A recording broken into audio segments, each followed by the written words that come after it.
정부와 여당이 언론 장악을 위한 폭력이 갈수록 가관입니다. 학폭에 이어 엄폭이라 해도 과언이 아닙니다. 한상혁 방통위원장 해임 후 방통위 대변인을 한국교원대로 발령을 보냈습니다. 방통위 설립부터 방통위 업무를 맡은 공무원을 교육 업무를 담당하라고 전보 조치한 것입니다.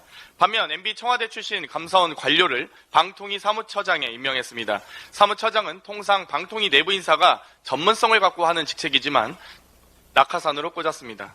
때리고 보내버리고 가해자와 연관된 사람을 안 치고 이렇게 하는 것은 명백한 폭력입니다. 방통위부터 폭력으로 길들이고 방송을 장악하겠다는 폭거입니다. 여당은 짜고 치듯 방송, 통신, 포털 개혁을 주장하며 이야기하고 있습니다. 포털과 자율기구인 재평의를 좌지우지하고자 하는 법안도 발의했습니다. 마치 집단 폭력을 연상케 합니다. 정부 여당은 방통위와 언론 환경에 대한 폭력과 폭거를 중단하십시오. MB의 과오를 되풀이한다면 MB의 결과를 맞이할 것임을 알려드립니다.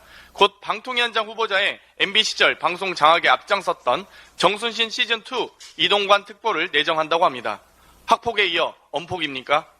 한동훈 법무부 장관에게 묻겠습니다. MB 청와대 행정관 출신이 MB 사면위원장을 맡아 사면 복권에 추징금까지 면제해 주더니 이젠 MB맨의 부활입니까? 인사검증은 하셨는지요? 이번에도 몰랐다며 책임엔 나몰라라 하실 건지 여쭙습니다. 오발령이라는데 오발령은 아니었다. 행안부 서울시의 오발 싸움에 국민들께선 오금이 저렸습니다.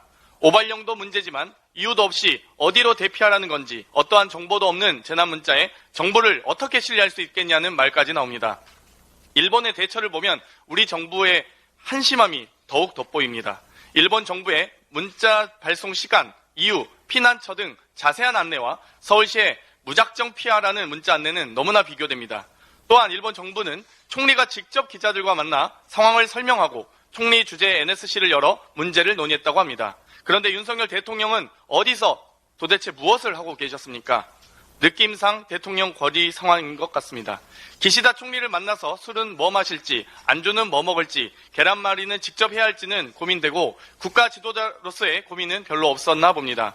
국민의 불안을 증폭시키는 아마추어 정부, 국민의 불안에 떨었을 국민은 보이지 않는 대통령, 불안한 상황이 그려지는 미래에 대해서 국민께서 말씀하십니다. 전쟁 나면 꼼짝없이 죽겠구나 싶었다. 그런데 불안한 상황은 비단 국내에서만 있었던 것이 아닙니다. 이것은 괌에 살고 계신 교민분께서 유튜브에게 보낸 편지 내용입니다. 얼마 전 괌 태풍 피해로 한국 관광객 3,200여 명이 일주일여간 현지에 고립되어 단전 단수에 등의 어려움을 겪었습니다. 이때 한국 정부와 외교부가 뭔가 한 것처럼 뉴스에 나갔지만 실제로는 정부는 한 게 없고 오히려 교민분들이 자비를 들여 지원했다고 합니다. 현재도 복구가 덜 되어 식수조차 부족한 실정인데 정부는 물 한 병도 식수 하나도 지원하지 않았다는 것입니다. 안에서 새는 바가지, 밖에서도 새는 꼴에 정말 부끄럽고 민망할 지경입니다. 국내외로 국가 시스템이 과연 작동하는지 의문입니다. 이상입니다.